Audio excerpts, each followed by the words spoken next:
Okay. Ji. Assalamu alaikum. Now we're going to start with the revision of general embryology. What exactly general embryology means, what are the different terminologies that we are going to use, what all the different time periods, etc. Now, first is how do you define general embryology? What exactly do you mean by embryology? It is an intricate, you know, that many minute details are there and miraculous. Birth of a baby is a miracle of God. So we say intricate and miraculous process by which a single cell initially we develop from a single cell, that is ovum or the sperm, and then they meet together to form the zygote. So that is why we say it is a single cell which gives rise to a highly developed multicellular human being. And when you become a full human being, it is a multicellular structure. It forms a single cell to a baby in 9 months. It is a developmental process, as you say, an integration of increasingly many complex phenomena take place, and the study of all these phenomena, that is, all processes, how different layers are formed, how they differentiate into different structures, and how they are displaced into their original position. That phenomena is all what we call as embryology. What are the subdivisions? What are the different terms? What are the different types of embryology? Ontogeny.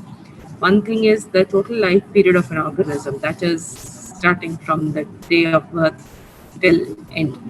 Then there is developmental anatomy. It is growth, differentiation, and metabolism all occur side by side in the developing anatomy. Then you have a comparative. That is, how do you compare the way we say we developed the pharynx, and it was the same thing as in the fish. That was the gills which developed. That is, how do you correlate the other animals with the human being? What is their development and how we differ?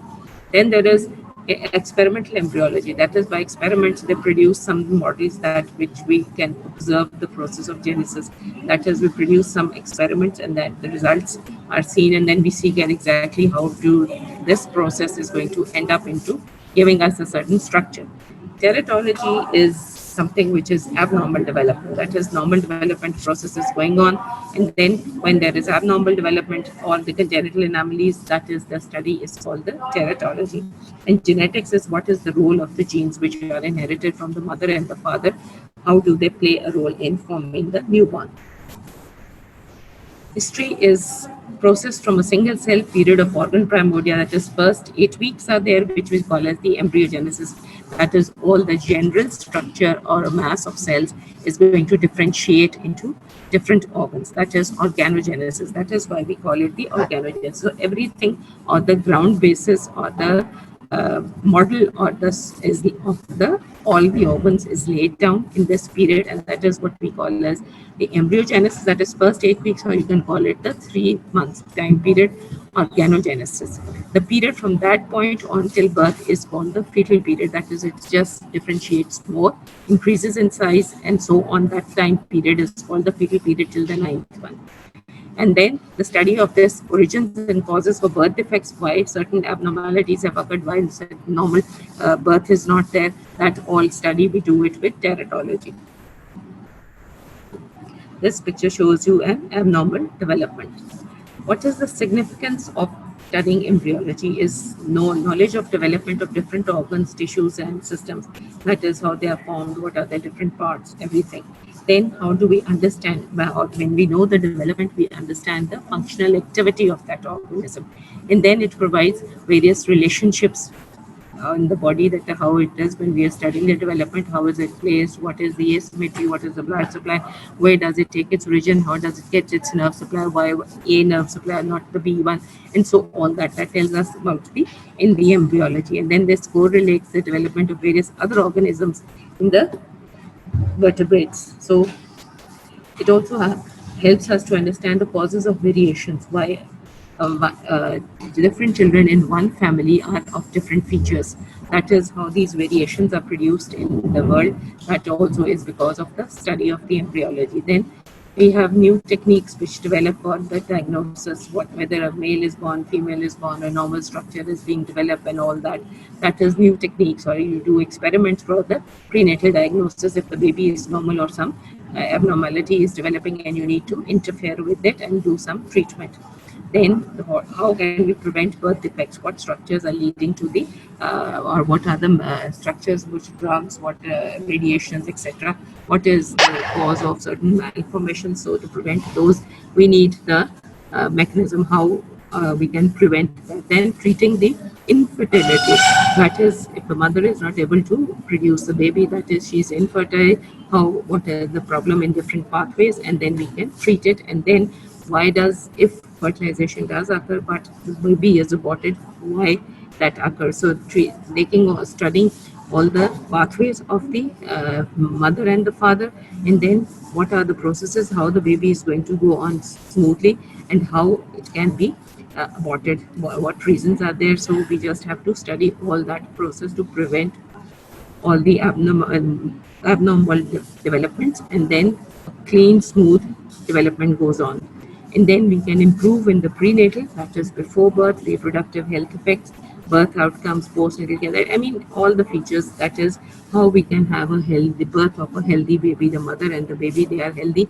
How can we improve the certain features which are there? So all this is going to help us when we study embryology. Then the significance, main if you say broadly, is necessary for proper understanding of the structure of the body, how what arrangements are there. Then we have the congenital anomalies, what reasons led to congenital anomalies. Then how do these gynecologists, it's very helpful for them to understand what things can cause abnormalities, what are the problems which can lead to defects, or how the mother and the baby health care can be maintained. And then the pediatrician, it also helps because development not only stops at birth, it goes even after the birth. The disease of infancy and childhood, which are related with the prenatal time period, that also is helpful for the pediatric physician, because if he has a history of, he knows the history of some problems which developed during the birth or during the before birth, he can be, it can be helpful for him to treat. So then that is embryology. Embryology is a continuous process that begins when an oocyte is fertilized by a sperm to form a zygote. So one cell each to form a zygote, which differentiates into a definitive organ system. That is embryology. Thereafter into its early functional stages. What are different processes which are going to occur? One is cell division is going to take place, cell migration, program cell that this tissue has to become hand, this has to become the finger, this has to become the stomach. So all that is programmed cell death, and the areas what is going to be left out and what is going to develop into certain features. Differentiation, how the generalized tissue is going to become a specialized tissue, and how the growth is going to take place, and how the arrangement, so that transformed fertilized oocyte, a zygote, into a multicellular human being. So it is going to transform the multicellular one into a typical human being. Now, introduction to the developing human. Again, we say human development is a continuous process which goes on, that begins when oocyte from a female is fertilized by the spermatocyte from a male. The growth and differentiation continues after. So the total lifespan of human is divided after birth.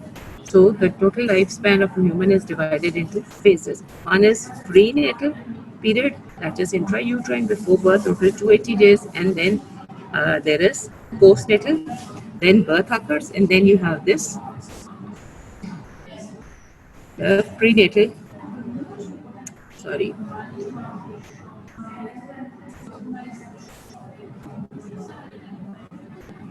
and then prenatal time, birth, then postnatal time, which further can be after birth. You again divide the different time periods into infancy, that is 1 month, childhood, puberty, and adolescence. Then we talk about the developmental periods individually. What are the features? Prenatal time period, that is what is before birth. Most visible advances occurred during, that means nearly everything is occurring from 3rd to 8th week. That is your embryogenesis or the organogenesis of the development periods. Everything is going to develop in that time period. The prenatal life comprises of further 3 periods: pre-embryonic, that is second week up till second week. Then you have the embryonic period, that is 3rd to the 8th week, what we call as the organogenesis. And then the fetal period, that is 9 weeks to birth. So it is the 3rd week, that is, or you can say the first 8 weeks are further divided into different stages, and these are the most critical phases when you have to protect the baby from becoming abnormal, or the development has to be prevented, because till the organogenesis period, the development or the differentiation or all the organs have started to form. The primordia have been laid down, and it's only in the fetal period that they increase in size. Then at birth, this development does not stop, because your baby would have not reached the normal size. Most developmental changes occur during the embryonic and fetal period, but at birth certain important changes of development they occur in infancy, childhood, adolescence, and adulthood. That means at different time periods you have different changes or modifications that are occur. Addition to growth changes after birth. Teeth develop, female breasts develop, all are completed by 25 years. And at puberty. So different time periods, different changes are going to occur. Common terms which are used in embryology, that is oocyte, mature secondary oocyte, sperm or male gamete, oocyte, female gamete, zygote is a diploid fertilized cell, potential to produce an embryo. Then there is cleavage, when the mitotic cell division occurs and the fertilization, and the cell multiplies and they cell start to divide.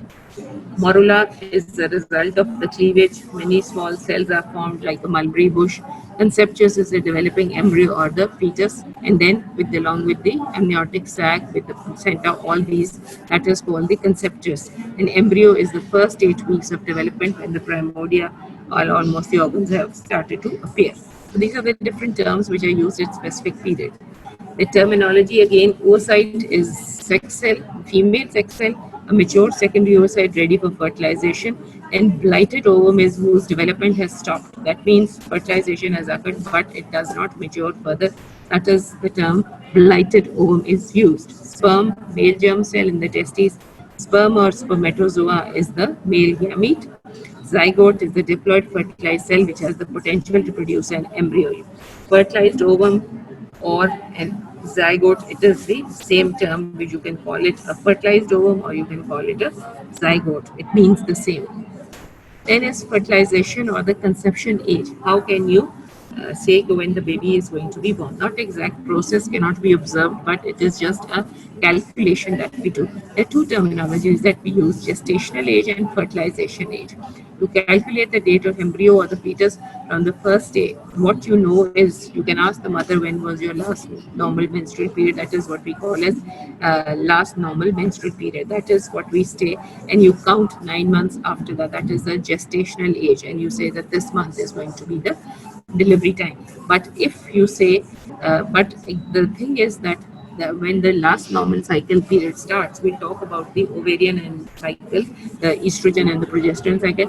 You know that fertilization occurs not in the first 15 days of the menstrual cycle, but they occur after 15 days. So you can say that we feel that, so that means the cycle is not, the baby has not started to develop in those 15 days. So that is a rough estimation, because we can only, the mother can give the history that at this time was the last normal menstrual period.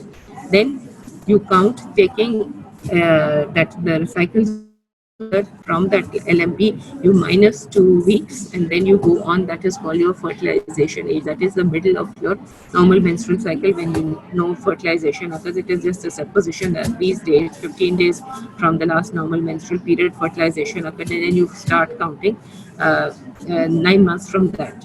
So these are two periods from which you can count your days. So you add plus minus 7 days in the gestational age, because fertilization age is, when you count it, it's 15 minutes, 15 days later than the gestational age. Oocyte is not fertilized until about 2 weeks after the preceding menstruation. So date of embryo fetus given 2 weeks can be deducted to determine the fertilization date. So when you say this gestational age is supposing from the last normal menstrual period, you count 9 days, 9 months, then you minus 2 weeks. That is because you know that fertilization started or it occurred 15 days after the gestational age or the menstrual cycle started. So that is why we call it plus minus 7 days, because it is just a rough estimation, that it cannot be definitive over there. But you minus the 15 days, and so you reach the fertilization age, and then you count the birth of the baby, and that can also be counted by the developing height or the fundal height. Conceptus embryo is associated with membranes first 8 weeks in fetus, after 8 weeks, that is there. Primordium. The term primordium means the first sign of the development of a new organ, that is where the seed is laid down and the development starts. That is called a primordium. Supposing a certain area, the primordium or the stomach starts to develop, that is going to be called the primordium of the stomach, or the bone starts to develop, or the organal region. So with more differentiation and growth, the structure gradually changes to primary, secondary, or the definitive structure. So that is primordium. Crown, how do you measure the size or the age? Rough estimate, that is the crown rump length or the crown height. Crown rump length is because the baby is in a flexed position, so from the vertex till the back of the center point of the hips, that is the crown rump length. You measure that at this is the certain age, and at this these changes can be should be developing. In crown heel length is from the level of the, again from the vertex down to the level of the heel. So this is just a rough estimation for measuring, because there are certain parameters which have been set, because generalized it has been seen that at this length of crown rump length or crown heel length, the baby is going to be at this stage, and a certain changes could have been developed. So it's just a rough method of estimating the age and the development, and the baby should have developed by that time. During early development of the embryo, the size of the growing embryo can be measured from the vertex of the cranium to the rump, or from the crown to the heel. So it is just a rough estimation whether the development is normal. Then is the term implantation. Implantation is when fertilization occurs, morula starts, cleavage starts, and then this ball of mass, developing mass, is going to embed in the wall of the uterus and then proceed further. That process is called implantation. So process in which the blastocyst attaches. Blastocyst is when this solid mass of cells is then going to be included by a cavity in it, and which contains the fluid, that is what we call as blastocyst. That is, and then it is going to attach to the endometrium of the uterus. That term is used as implantation. Then when 3 germ layers develop, that is from second week onwards, the bilaminar disc, that is the 2 germ layers change over to 3 germ layer structure. That is called the gastrulation. That stage is called gastrulation. And neurula is the formation of the neural tube, and then the development of the central nervous system starts. That term is called the neurula or the neurulation. Fetus. The embryonic period, 8 weeks, differentiation occurs after this development, is called the fetus. During fetal period, 9 weeks to birth, some differentiation and growth occurs. Basically, the differentiation has occurred, and it's just the growth which occurs in 9 weeks to birth. The rate of body growth is great, especially in the 3rd and 4th month. Weight gain is more in the terminal ages. Initially, the baby is going to grow, but at the end time period, the baby is going to gain weight. So there's certain changes. Differentiation has occurred, but during the fetal period, it's just going to grow and gain weight. Then what is abortion? Abortion is the premature stoppage. The normal process goes on. Abortion is the premature stoppage of development and premature expulsion of the conceptus from the uterus. So normal process goes on with that. We said it is a continuous process, but in this we say it is a premature stoppage of the, that means before 9 months. Expulsion of an embryo or a fetus before it is viable, that is before he or she is able to live, that is called abortion, living outside the uterus. So there are different types of abortion. Threatened abortion, it's not, abortion is not there. There is just a threat. That means small amount of leaking of blood is there. Accidental abortion, some accident has happened that leads to the premature stoppage. Spontaneous abortion, without any reason, the abortion occurs. The cause is not known. Habitual abortion, that is at a certain time period, 2 or 3 pregnancies have ended up in abortion, that is labeled as habitual abortion. Induced abortion is supposing there is some birth anomaly which is dangerous for the mother to carry on, or for the baby to continue the pregnancy. They induce the delivery period and then they remove the baby. That is abortion, that is done by the doctors. Criminal abortion is those who are expecting unmarried females who bear the baby. They want to expel the baby. That is criminal abortion. They introduce certain things, taking certain drugs or certain methods which remove the baby. Then legally induced abortion is, that is, it is for the threatened for the health of the mother. So they legally induced it is allowed. Otherwise, abortion is illegal. Therapeutic abortion is again for the health of the mother and for the health of the baby. It is recommended that the baby should be aborted. Maybe it is some abnormality is there or it is some problems. Missed abortion is the baby has been expelled but the placenta is still retained or the membranes have been retained. It is not complete, conceptus has not been removed. That is called missed abortion, and complete abortion is when everything is removed. Then miscarriage, spontaneous abortion of a fetus, its membranes before the middle of the second trimester. Again, miscarriage or abortion. Abortus is the products of abortion is called as abortus weighing less than 500 are expelled from the uterus. Trimesters are the 9 months. There are three trimesters: first, second, third month according to the calendar month. Congenital anomalies, birth normal. Birth defects, which are malformations which are present at birth. These are the congenital anomalies. Postnatal period. Once the baby is born, the changes occurring after birth. First month or first year after birth, the newborn is the term which is used for first month. First year after birth is infancy.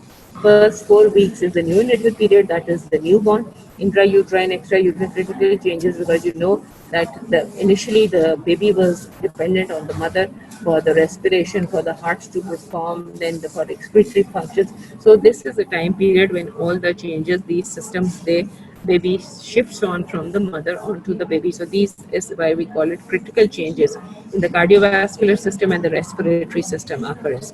That is in the neonatal period, first 4 weeks. Infancy is the first year after birth, that is, body grows rapidly, length increases by 1 and 1.5, weight is trebled. So all this by 6 months, you start seeing that there is the appearance of the teeth, and the 8 teeth in most of the children. Childhood is 1 year afterwards, the period that is up till puberty or the sexual maturity. There you have the primary teeth, deciduous teeth, they change over to the secondary teeth, and ossification of bones is complete by the sexual maturity, so the maturity is complete. Then childhood older rate of the growth goes down before puberty, pre-pubertal growth is there. That means all of a sudden there is a spurt, that is a rapid increase in the height and all the developmental processes, and then it slows down. Puberty or developmental of sex characteristics, girls its puberty is around 12 to 15 years, whereas boys it is 13 to 16 years. Secondary sex characteristics are the capability of sexual reproduction, pubic hair, breast growth of genitalia. All these are secondary sex characteristics. In the first menstrual period, female puberty ends when the female starts to menstruate. That is the first menstrual period, or it is called the menarche, and the mature sperms are produced. That is the time of end of puberty of the males. That is, their puberty has achieved. That is when they start to produce the sperm. So, legal age of puberty, what is considered, is 12 years in females and 14 years in males. Now, it is seen that there is a term what we use as antedate. That means the females always antedate in the ossifications of puberty, because 2 years have a difference from the males. That is why you're going to have the dates, all the dates of the ossification, etc. They're going to be different in 2 years. So that is why it is called the females antedate. That means their dates of development or the primordia or final attainment will always be 2 years earlier as compared to the males. That has to be remembered when you do the medical legal testing. Then, what is the adolescence? 11 to 19 years, or you can say 20 years, rapid physical and sexual maturation. Puberty is the attainment of mental, physical, emotional maturity and ability to reproduce attained in adolescence. Growth rate gradually decreases, and you know that height does not grow after once the puberty has attained, because all the ossification centers are closed, the bones have achieved their height, and so the growth is stopped. Adulthood, full growth and maturity is attained roughly by 25 years. Ossification and growth is completed, developmental changes become very slow. So all these changes are gradually going to go stepwise.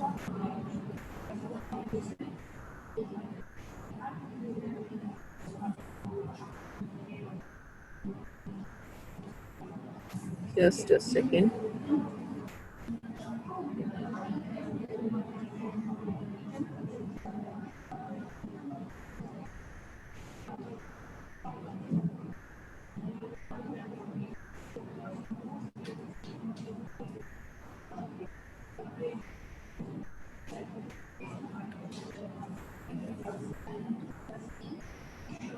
Now, the next thing we are going to do is, once we have done, we introduced ourselves to the different terminologies, we are going to talk about or revise the cell division. That is because before we start with the gametogenesis, how these different male and female gametes are formed, we have to recollect what was mitosis and what was meiosis and what are the different changes which are going to occur. That is the cell cycle. During the prenatal development, most sex cells undergo repeated division as the body grows in size and complexity. So, this division they differentiate structurally and functionally. The cell cycle is the period of time between the birth of a cell and its own division to produce two daughter cells. That is the birth of a cell when the cell is formed and then it divides and produces two daughter cells. That is the cell cycle. It is divided into four distinct phases known as G1S, G2, and M. The G1S and G2 phase is known as the interphase. That is, one cycle is finished and it is a rest period and then the next start. There are certain changes which occur in these interphase that we will talk about. M is the mitotic phase. G1 is the period when the cells respond to growth factors directing the cells to initiate another cycle. So that is the time once the decision is made, that is, the cell is stimulated that it should start another cell division cycle. And once this decision is made, it is irreversible, and this time period is called as G1.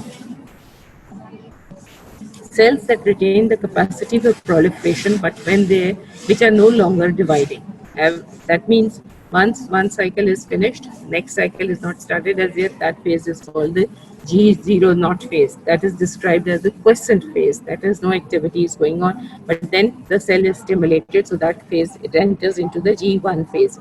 Growth factors can stimulate the quiescent cells to leave the G naught and re-enter the cell cycle. So that is what cells are resting, they enter into the cell division cycle. DNA is S phase, then S phase is that period where synthesis occurs, DNA synthesis occurs. That is, the DNA material has to be duplicated so as the daughter cells have equal number of DNA, end of which the content has doubled. That is the phase when it is S phase, whether in mitosis or whether in meiosis. During G2 phase, the cell prepares for division. This period ends with the onset of chromosome condensation and breakdown of the nuclear membrane so that the cells are going to divide. So that is the G2 phase. So G naught phase is the quiescent phase when no activity is going on. G1 is the time period when the cells are to be stimulated and they're directed that they start another cycle. G phase is when the activity starts, they multiply with the DNA synthesis, that is the S phase. In G2 phase, they are prepared for division and the nucleus is broken down and then come to lie in the center and the spindle formation starts, and that is the time period when the cell division goes on. Ranging from less than 2 hours in rapidly dividing cells to more than 100 hours within the same tissue. So these are the four stages which are going to take place during all the different cycles which are occurring. First, there are two cycles, mitosis and meiosis. Mitosis is when you distribution of the identical copies of the parent genome, that is two daughter somatic cells. This mitosis occurs in the somatic cells. I hope you know there are two types of cells, the somatic cells, which are the normal the cells which are present in all the organs, and sex cells are those which are X and Y cells. So this mitosis is the process which is going to occur in the somatic cells. In meiosis, the division of before the final product of gametes, that is gametogenesis, starts. This is going to have half the number of chromosomes, so that half and half from the mother and the father, they are going to meet together and maintain the normal number of chromosomes. So meiosis, the division for the final product of gametes, half, and the number of chromosomes to the haploid number, so that fertilization diploid number is restored. Includes a phase in which the exchange of genetic material occurs, that is crossing over or chiasma is formed. So that is why you have mixing of genes, and the child resembles mother and the father, and because of inheritance of disease, because of the crossing over or mixing up of these genes between homologous chromosomes. That is when they pair up and then there is an exchange of genetic material that leads, this is what we call as reassortment of genes to take place. So that is in meiosis. Mitosis and meiosis are alike in many respects and differ principally in chromosomal behavior during the early stages of division. Mitosis. DNA S phase of cycle is there, it is doubled to tetraploid value by the onset. The DNA is doubled by the onset of mitosis. This amount is half, so each daughter cell that is produced is going to have the same number of, or the diploid number of cells. The changes that occur are conventionally prophase, metaphase, anaphase, and telophase. Prophase, what you see in prophase during the interphase, that is changing up of DNA material, the strands of chromatin, they are highly extended because that is you cannot see them, they are thin, they are inactive. Once they start the cycle, they shorten, thicken, and resolve as recognizable chromosomes, and you can able to make them duplicate the chromatids. The two chromosomes are a pair of chromatids, the products of DNA replication joined at the centromeres. Two chromatids held together by the centromeres. Outside the nucleus, the two at this stage, the two centrioles they pair and then they separate. One moves to the either pole of the cell. Then microtubules are assembled between them from these centrioles, and then the mitotic spindle, and the others radiate to form the esters. That is the from the centrioles, those tubules, microtubules which radiate out, they are called the asters, and then microtubules radiate from the asters towards the center, and these are going to entangle the chromosomes, and this is form the spindle formation. The nuclei disappear and the nuclear membrane suddenly disintegrates, that is prophase ends. Metaphase, nuclear membrane is going to disappear, microtubules into the central region, they're going to attach to the chromosomes. So you form at the equatorial plate, you form the spindles that are there, right? So in this case, the spindles are formed, equal distribution of mitochondria and organelle around the cell periphery. Then at the anaphase consists of every chromosome consists of pairs of sister chromatids attached to the opposing single folds, that is the spindles, the bundles of microtubules.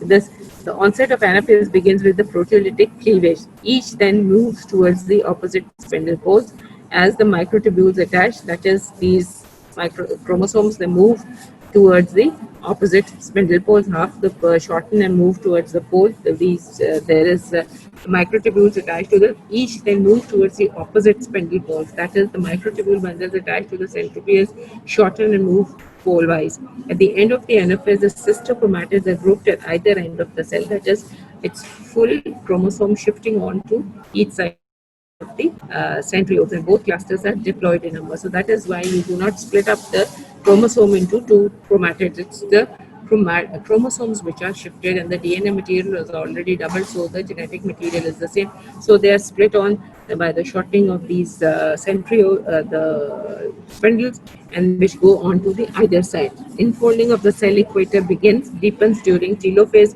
as the cleavage furrow, and then nuclear membrane forms, chromosomes decondense, nuclei reform, cytoplasmic division, cells each derive nucleus, spindles remnant now disintegrate, cleavage furrow is there, actin myosin belt contract the spindle, and that is the furrow formation of the cell, and this produces a new two new cells. If you see in this, these are the stages. This is the prophase, this is the pro-metaphase when there is condensation, then arrangement on the metaphase, arrangement in the center of the spindle, then they are being pulled in the anaphase, each chromosome is being pulled towards its side, and then there is the telophase and the arrangement at the end there, and then cell membrane divides and nuclear membrane divides, and then you have the individual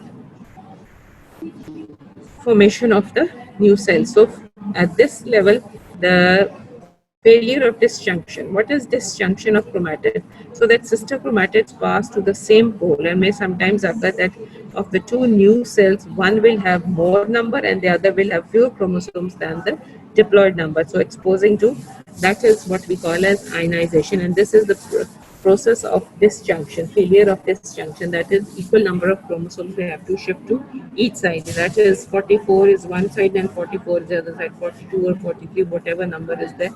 If it can be excess shifting onto one to each side more and the other one is less, that is called the non-disjunction. This non-disjunction leads to chromosomal abnormalities.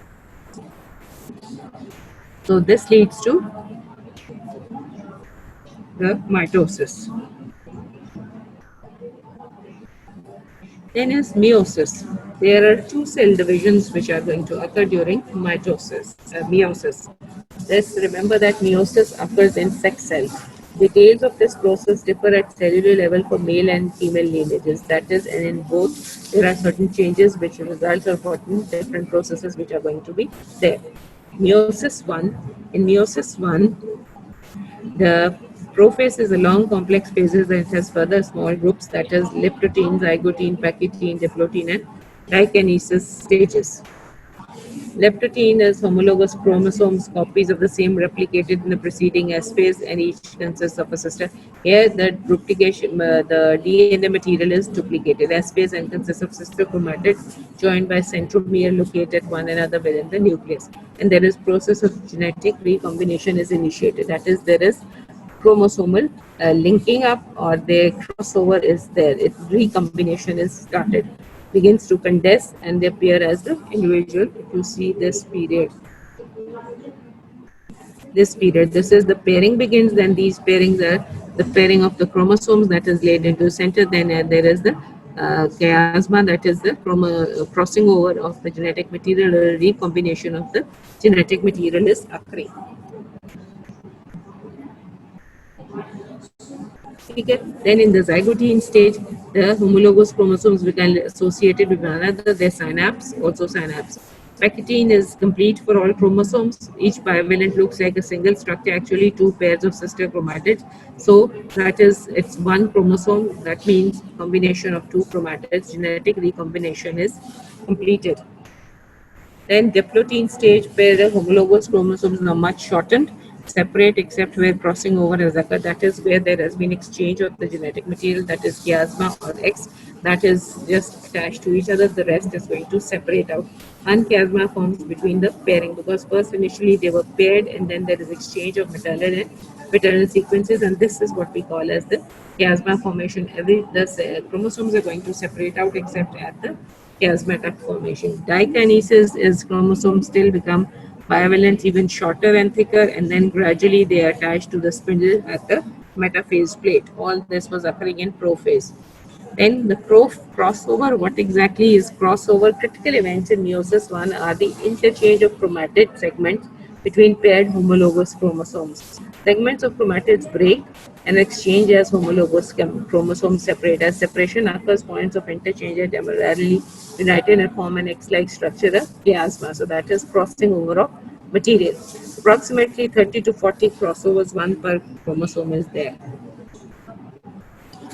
Then is metaphase, resembles the mitotic metaphase except that the bodies attaching to the spindles are bivalent and not single chromosomes. That is, they are pairs of chromosomes. These become arranged so that the homologous pairs occupy the equatorial plate. That is, four chromatids at the equatorial plate.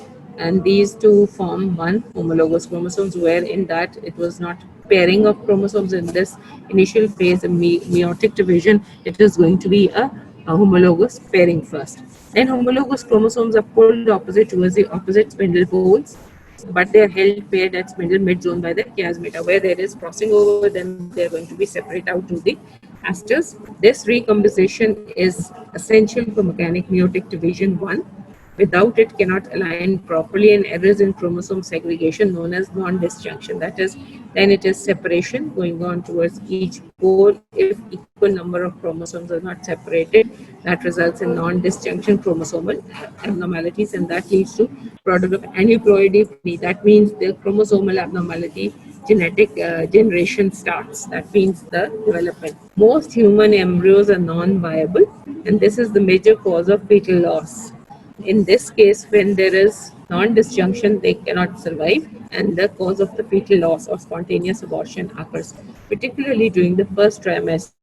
If this, because this is going to occur in the first trimester, they cannot survive and they're going to die.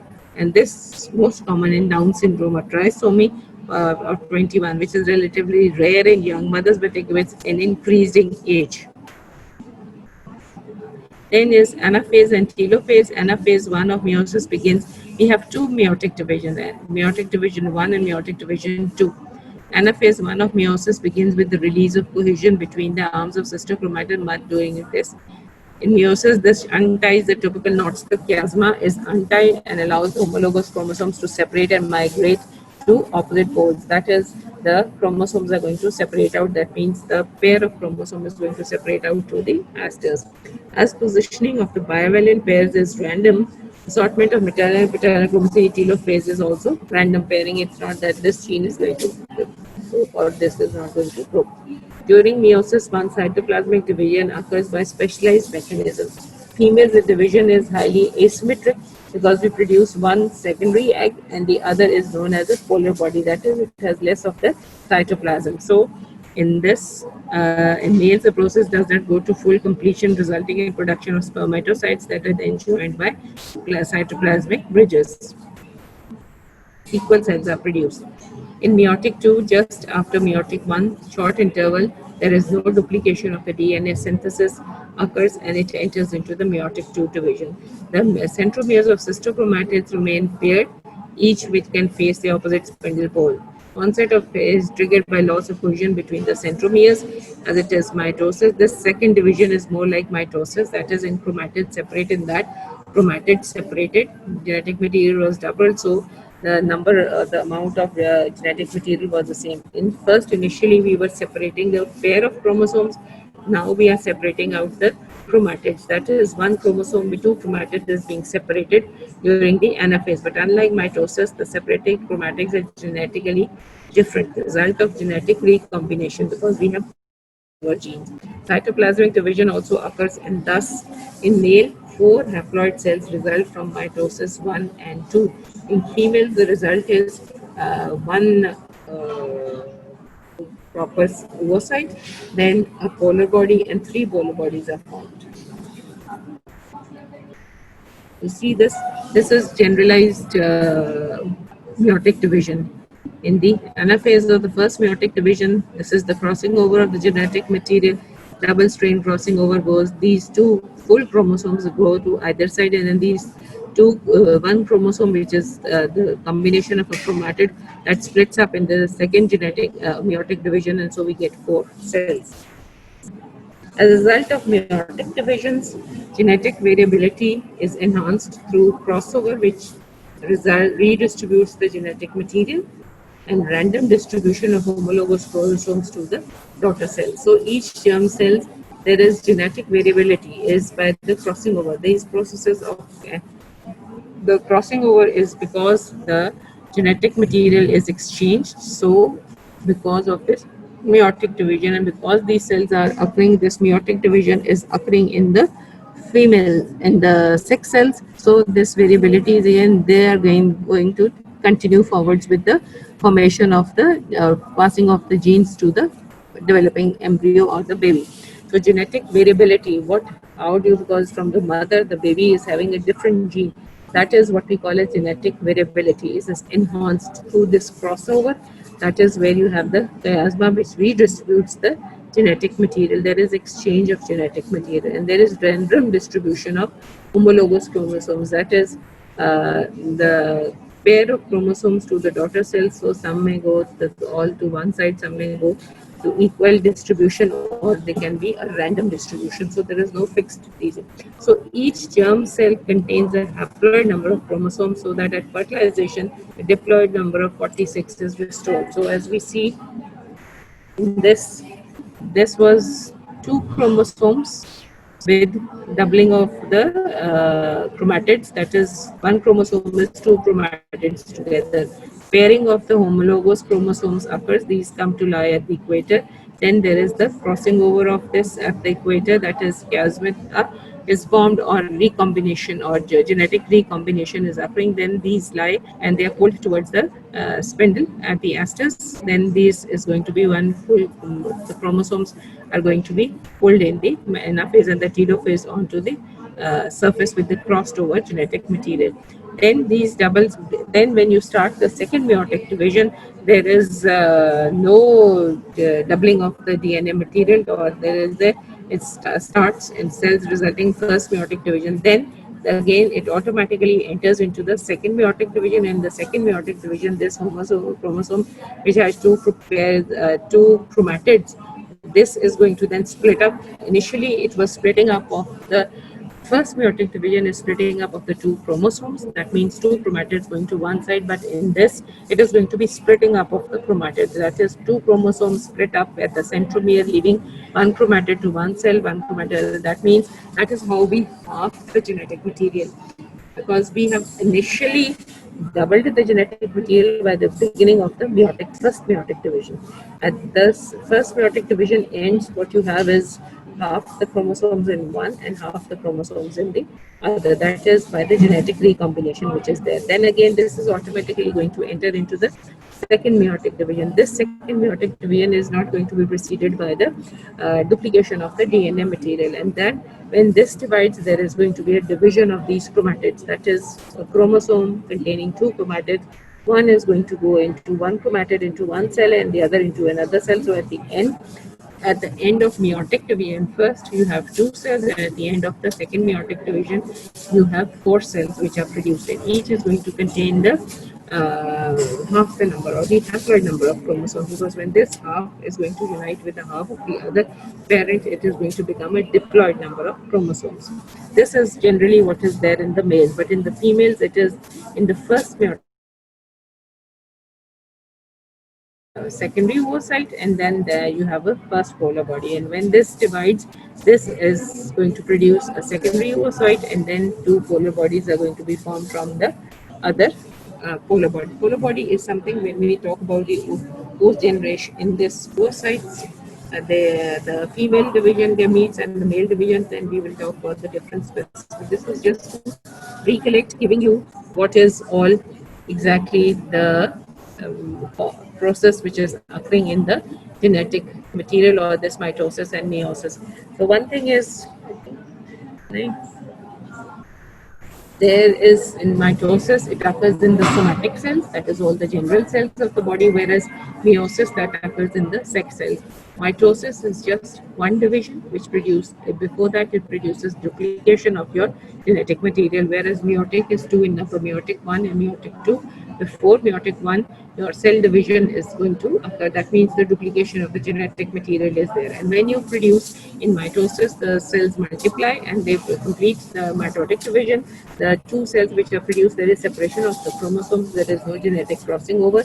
It is just a separation of equal number of cells with the chromosomes into two cells. Two daughter cells are formed. Whereas in first meiotic division, you have the crossing over of the genetic material. That is because it is in the sex cell, and these sex cells are going to take on the progeny. So there is exchange when they are arranged at the spindle. They are going to exchange the genetic material. When homologous, in that, no, it's just the chromosomes which come onto the equatorial plate.